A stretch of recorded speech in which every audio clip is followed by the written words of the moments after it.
I want you to build a comprehensive marketing plan that encompasses kind of all the different ways you're going to market your business in 2026. I want you to write down every single thing you're going to do to generate leads for your business, the frequency in which you're going to do it. And I want you to put it in yours or whoever's responsible for executing said things. Put it in the calendar. Make sure it happens. Welcome back to another episode of the Elite Business Advice Podcast. My name is Chris Moore, the founder of Elite Business Advisors, your host here for the podcast.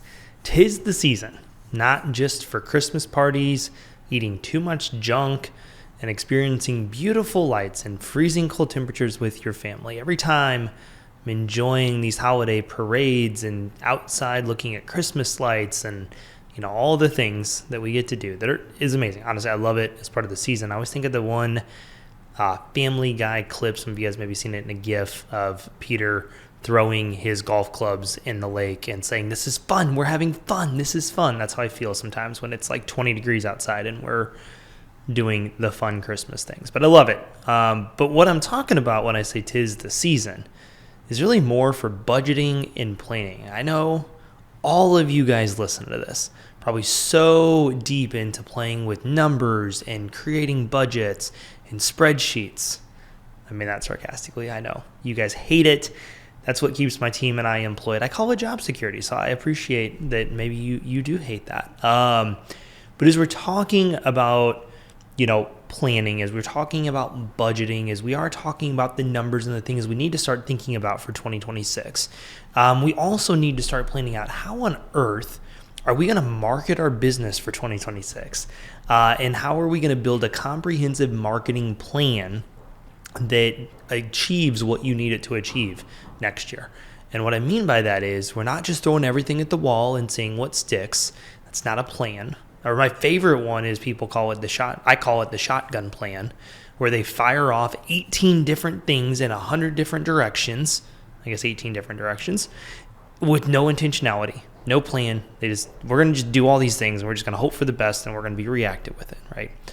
So I want you to take some time here. I want to help you build a comprehensive marketing plan of everything you're going to do next year to generate leads for your business. I want you to be strategic. I want you to think through it. More importantly, it's time to sit down and time block out some time to figure it out, or else it's just going to be a repeat of whatever this year was. And if it was good, great, let's hope for the best again. But even at that, let's upgrade. And if it wasn't great, let's be more intentional and focus on it more next year. So I hope it helps. Thanks for plugging in. This is the Elite Business Advice Podcast. All right, one important place to start is we need to understand, before we can even get into building a comprehensive marketing plan, we need to make sure we understand what is our sales plan from a numbers perspective on what's needed to hit your 2026 goals. And by that, I mean, how many leads do we need to understand what then does our marketing plan need to look like, right? And if you have the actuals from this year, how many leads you generated, how many estimates you did, we can kind of look at that in comparison to the plan for next year. And we can see how do we need to bridge that gap? Do we need 10 more leads a month? Do we need 20 more leads a month? For some of you guys with aggressive growth goals, maybe you need 50 to 100 more a month, right? It can scale and change a lot. And so understanding what is the goals for next year, understanding what your actuals were this year. And again, what is the jump needed to kind of close the gap and to do things differently? So here's just kind of a quick formula on how you can put this out. And I got an example following this. Number one, we need to understand what is our monthly production goals. It's great to have a goal of 1.5 million for the year. It's more important to understand how do we chunk that down into monthly goals. And again, I always look at that based on production, and that kind of ties in with sales, right? We usually look at it, if you're going to produce 100K in April, you need to sell 100K in March. We know you're going to sell stuff in January for April, vice versa. You're going to sell stuff in April, produce it in April. I understand that, but as best as you can, right? We kind of just look at that plan a month early as a default. So if, let's say our goal is to sell and produce $100,000 per month, it's kind of the average, at least at the peak of your season. When you understand your average job size, then we know how many jobs you need to sell.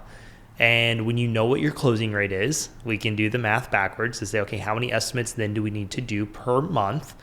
And then when you know what your set rate is, we know how many leads you need to generate per month. And set rate being how many, what's the rate of people that go from lead to estimate completed. Okay. And so let me share some numbers here with you as an example. And again, I have to go easy whole numbers here, even though I've got a couple notes up here on the screen as I'm recording this. $100,000 a month. Let's say your goal, again, what I just mentioned, $100K a month is to produce it, but then always sell it. So you've got that $100K for the next month to produce. Let's say your average job size is $5,000. So that means to do $100K a month, to sell $100K a month at an average job size of $5,000, you need 20 jobs sold each month. Again, that would mean you need 20 jobs produced each month, but focusing on sales here. Let's say you have a 50% close rate, which is kind of industry average, great spot to live at. Again, nice, easy whole number for me to work with here. So you need 20 jobs, and that means that at a 50% close rate, you need to do 40 estimates per month, okay? 10 a week, pretty doable. And then let's say from there, you have an 80% set rate, which is a great spot to be at, usually, relatively organic. That means you need 50 leads per month. So at 50 leads per month, 80% set rate, that turns into 40 estimates per month. At a 50% close rate, that sells 20 jobs per month. And at a $5,000 average, that's your $100,000 goal, right? So just some simple kind of formula to figure out, how do I go from 100K to how many leads do I need based on our averages? And then if you've been tracking your marketing data across the board, what is our cost per lead? You can kind of back into a budgeting conversation there. And that's kind of where I'm going to stop the budget conversation. But I think understanding, again, how many leads do we need to hit our goal is a great place to start. Here's the big thing. I want you to build a comprehensive marketing plan that encompasses kind of all the different ways you're going to market your business in 2026. I want you to write down every single thing you're going to do to generate leads for your business, the frequency in which you're going to do it. And I want you to put it in yours or whoever's responsible for executing said things, put it in the calendar. Make sure it happens, because we can build great plans, but without having the calendar, having the things in place, it's going to be really hard to execute this.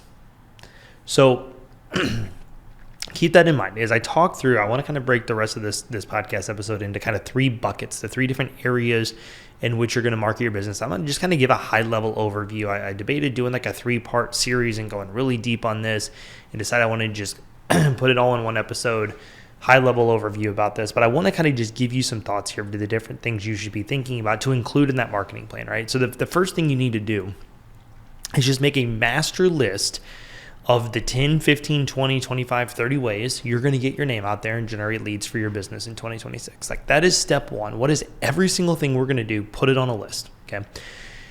So the 3 buckets I want you to think about. Number 1 is organic repeat referral. How are we going to get leads from the organic repeat referral bucket for our business? And what does this include? It includes networking. What are you or your team going to go out and do in the community? What are you going to be a part of? How are you going to generate leads through the network and relationships that you have, right? We want to build a steady stream of leads from key targeted professions in your business. I talk about this a lot. If you've listened to a lot of these episodes, you've probably heard me talk about this before. For me, having a painting company, it was real estate agents, it was interior designers, it was other contractors. That was the sweet spot for me. I had 4 to 5 real estate agents that didn't just like halfway refer us, that like went to bat for us and would sell us before the homeowner even met us, because they were really good at their job and they were going out of their way to help their customers, either as buyers or sellers, do what they needed to do in the market. We had probably 2 or 3 interior designers that gave us a really steady stream of good quality leads, again, would sell us before they even made the introduction. And then we had probably 4 or 5 other contractors that we would either do work for them or work for their customers, right? And so like just in that, between that and our repeat customer and the database that we built over the years, and just, kind of organic referrals that happened from there, like that was probably 80% of our business. And I bet that stream of leads was 40 to 50% of it, because we built good relationships, right? That was kind of my organic approach to growing our business over the years. As you're talking about networking, I always like to point out, what is the goal of networking, right? A lot of people think going to an event or going to something, whether it's a chamber event, a BNI event, or whatever it is, right? There's all kinds of local ones in your area, that it's like, I want to take 100 business cards, I want to leave with 100 business cards.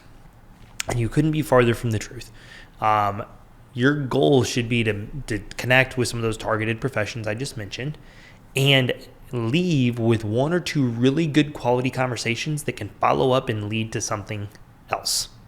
That's the goal of it. It's not to take 100 business cards, leave 100 business cards, speed date the entire group. It's quality over quantity. Next thing, as it comes to organic, repeat business. How are we going to sew into our happy, satisfied customers? What are we going to do, right? We talk a lot about value-add emails. Sending a once-a-month value-add email, 80 to 90% value to them as a homeowner or resident in your community, 10 to 20% about your business.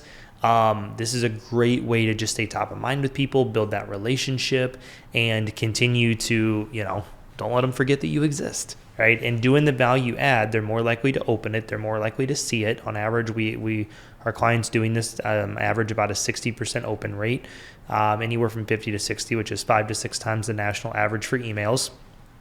Doing that will, again, strengthen that relationship. They appreciate it. It's valuable to them. They open it every month whenever you send it. I think that's a great thing to do. Another thing, how do you have 1 to 2 additional touch points with these customers throughout the year, right? Very popular thing is here towards, end of summer, early fall. A lot of direct reach out to previous customers to see what's going on for wintertime.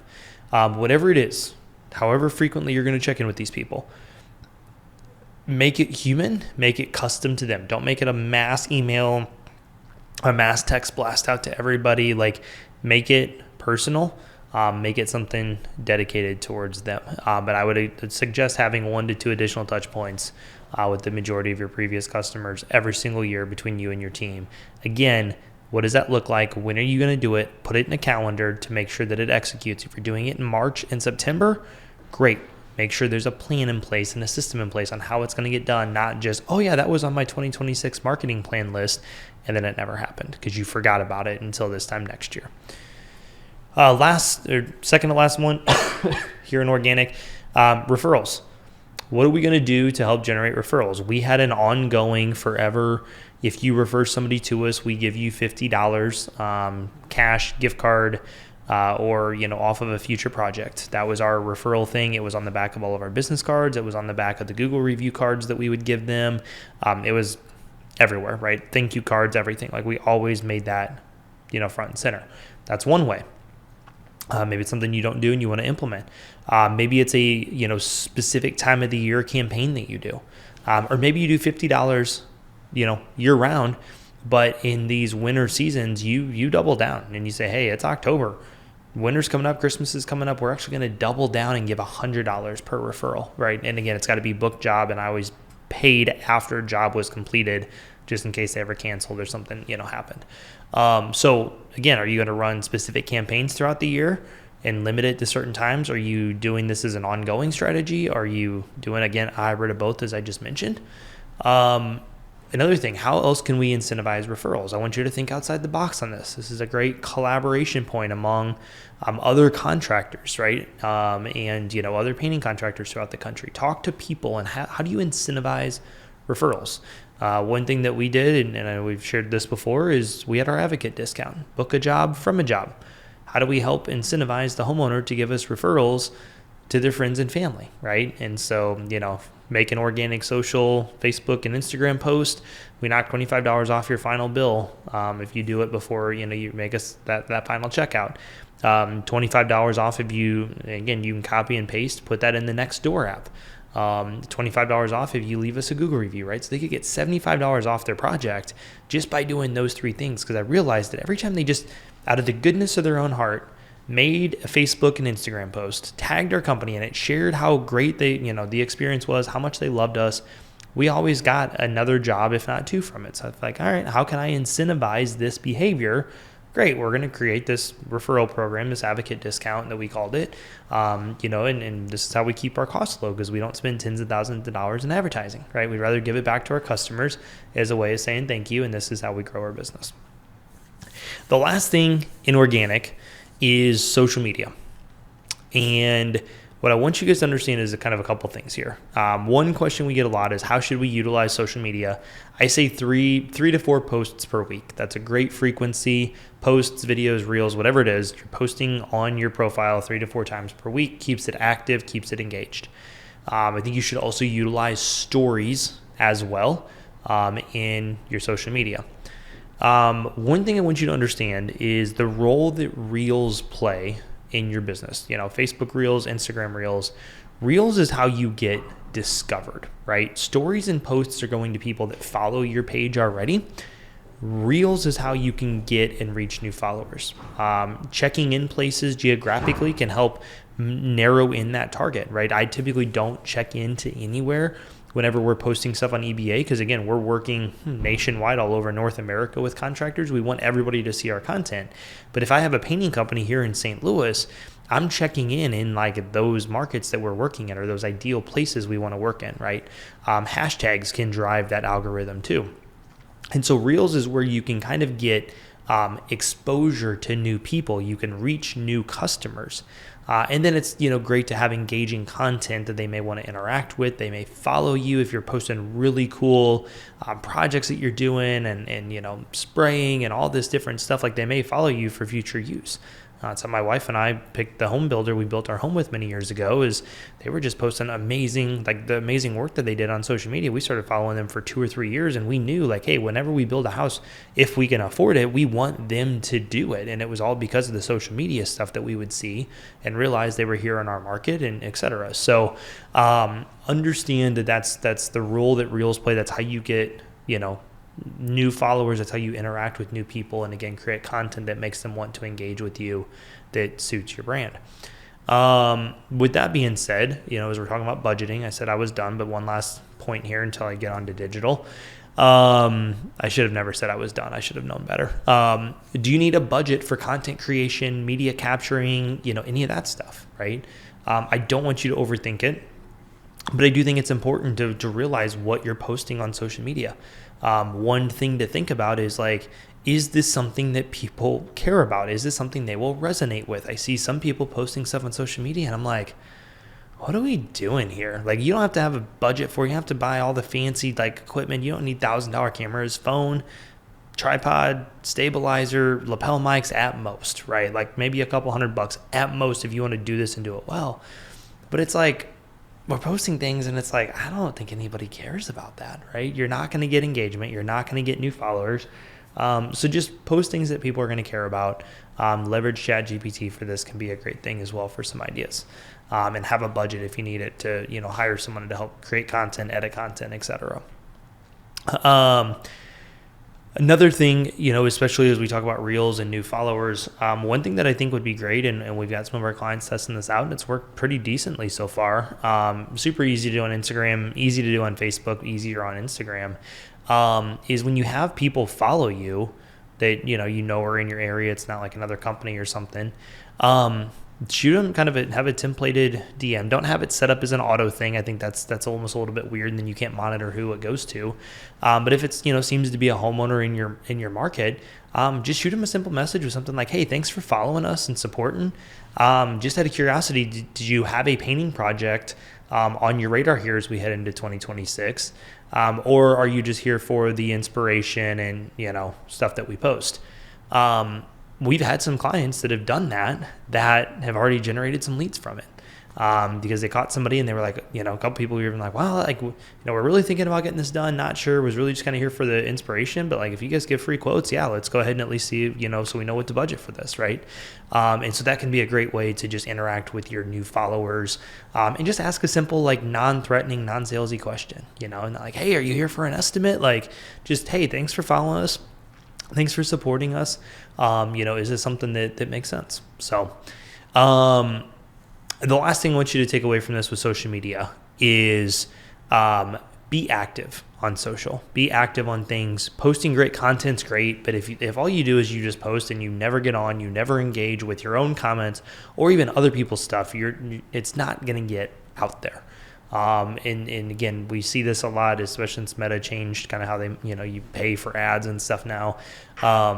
This really has become a big thing, is like, again, being active, like, commenting, sharing other people's stuff, just being active on the platform.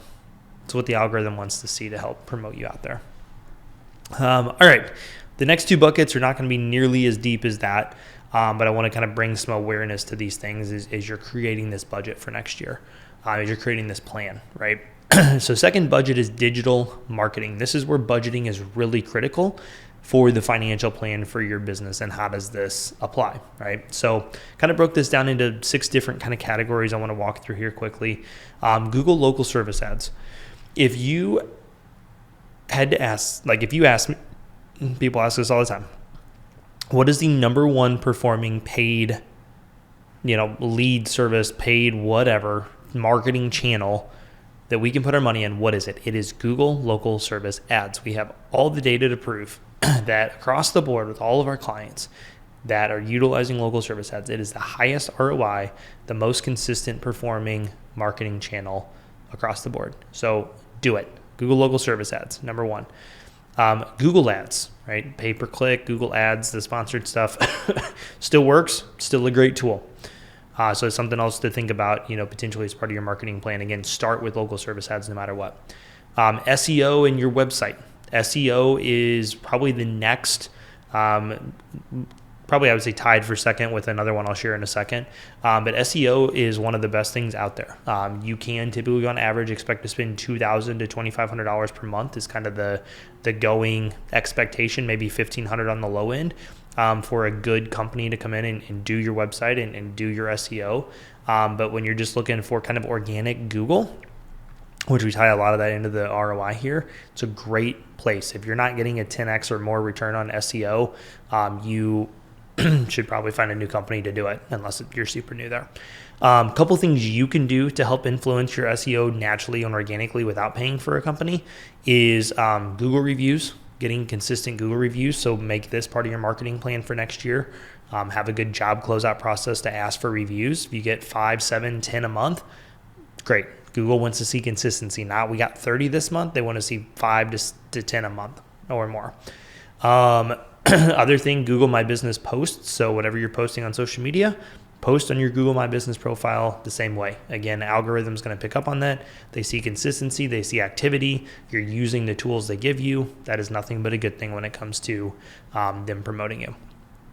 Next, one of the best performing things actually is Angie ads. So there's kind of 2 pieces to this: Angie ads, Angie leads. Okay, I'm not talking about Angie leads. I'm talking about Angie ads. We've had multiple clients utilize this year. $1,000, $1,500 a month budget, really good return, 13 to 18 ROI throughout the year, 13 to 18x ROI throughout the year, definitely north of the 10 metric we want to be at. It's been another great thing that not a lot of people are talking about right now. Then we get into social media ads. Facebook ads, I can't say they don't work. The return's been a little bit lower what we've seen this year, 6 to 7x. Not as ideal. We've got some clients that have a great ROI on their social media ads, don't get me wrong. A little bit less than what we've seen in years past, but still a part of your marketing plan, especially if you have some big goals for next year. And then another one I want to hit on real quick. We talked about this probably a couple months back now, as we talked about brand awareness with John Beach. But over-the-top advertising. Advertising on platforms like ESPN, Hulu, YouTube TV, Netflix, etc. How you can advertise to your local market. Yes, we need a good professional commercial done for this. Again, not as crazy as what we all would think cost-wise for what that used to be like. But and something else to think about, again, as we're talking about budgeting, as we're talking about, if you're a little bit larger company, we're looking at brand awareness and different things, be another great thing to just keep in mind to think about as part of your marketing plan for next year. If you're under $1 million in revenue, I probably wouldn't even put that on your radar. If you're over that, that's when you can kind of start having that conversation. The last bucket I want to hit on here in the last few minutes, neighborhood marketing. I want you guys to dominate your neighborhoods next year. This is where putting this comprehensive marketing plan together really comes in key. And it honestly, integrating all these different channels that we're talking about together, but especially to target your neighborhoods, right? So the couple things we always talk about here, number one, door hangers. How do we make sure that we put 150 door hangers out on every job we do, customized with the spot of the address that you're working on those door hangers, okay? Having lawn signs out on all the projects that you do, and maybe, get some of the cheaper ones to put out at some intersections and stuff on the weekends, right? Don't flood your community with them, but brand awareness, again, is a real thing. A lot of communities that has somebody responsible, it's called like the sign guy almost, that they go around and they take lawn signs down during the week, but they're usually off on Fridays at 5 p.m. and back on Mondays at 8 a.m. So be strategic in putting them out, and less chances they will be taken away. If you were in O'Fallon, Illinois, I figured out where they put them. It's right next to the dumpster in City Hall. I saw that the other day at the Christmas parade. So a whole bunch of solar, house washing, and Christmas light lawn signs out there. So another thing to do, EDDM postcards. So how do we send postcards through the mail routes as well? That's another great thing to do to dominate neighborhoods. And again, maybe even creating some campaigns around all of these things together. Another thing, I put this in neighborhood, but like magazines and print stuff. A lot of, communities these days has magazines that go out. We've had some clients get some pretty solid returns on it. It's not guaranteed. A lot of times varies by market, varies by community, it depends on different factors there. But would be something else to consider. How do we, if you're targeting a specific city, a specific area, looking into what print advertising goes out, because guess what? It still works. Two other things here. I know I'm kind of blasting through this. I probably could have turned this into a 3-part episode if I wanted to, but door knocking, canvassing. So when we do the door hangers, 150 per job, I typically am just putting those out on houses, around, just putting the door hanger on the doors, right? I'm not knocking, not bothering people. There are people that are still having success with having a canvassing team, a door knocking team, stopping, talking to homeowners. I can't say it doesn't work. Obviously, that has shifted a lot over the last decade, as I've seen, even the last 15 years since I started in the industry. But there's still a lot of results that happen from it. So I can't say it doesn't work. It can be, again, a part of your strategy heading into next year if you have the right person for it. And then the last one I want to mention, again, this neighborhood brand awareness, but having, your vehicles and your trailers wrapped. Nothing better than like a good professionally branded stuff. You're a moving billboard. Try not to drive like an idiot when you're in the, professionally branded wrapped vehicles. We want, good PR, not bad PR. But I think at the end of the day, it's something that people forget about. Costs for those things have came down significantly as well. So it's something we've become a bigger fan about over the last couple of years. So I know I blasted through that a little bit, but here's what I want you to do. I want you to go back. I want you to re-listen to some of this if you need to. But at the end of the day, again, I think the goal here, step one is to make a master list of all the different channels, tools, everything I just went through that you're going to do next year. And then step two is, assign accountability for who's responsible for what pieces of it. If you're wearing all the hats, unfortunately, you're responsible for all of it. And then step three would be build a schedule, build a system to make sure that all of these things get executed. What does the plan look like? When are we doing it? If it's things you're starting to do, when is it happening? What week? Put it in your calendar. Again, if it's monthly value add emails, if you really have some downtime this winter, you could go through and kind of frame out the content for all 12 months, put all 12 months in your calendar, what, day of the month are you shooting to send it out, or going to write it and get it out that week. Put it in your calendar. It's the first week of every month, the last week of every month, whatever it is. Put it in your calendar. Make sure that it gets done, okay? And then when it's the things like the door hangers, 150 per job, how are we going to make sure that we have the system in place that somebody's responsible to make sure that 150 door hangers goes out on every project that you do? So step one, master list. Step two, assign accountability and responsibility. Step three, make sure there's a system and a schedule in place that these things get executed on. And 2026 will be your best year yet. Thanks for plugging into this week's episode. I hope you're able to take a few nuggets away from it to implement into your business. Remember, knowledge without implementation is useless. If you're curious about what we do and how we help painting contractors all over North America, schedule a free business analysis meeting with us at www.elitebusinessadvisors.com.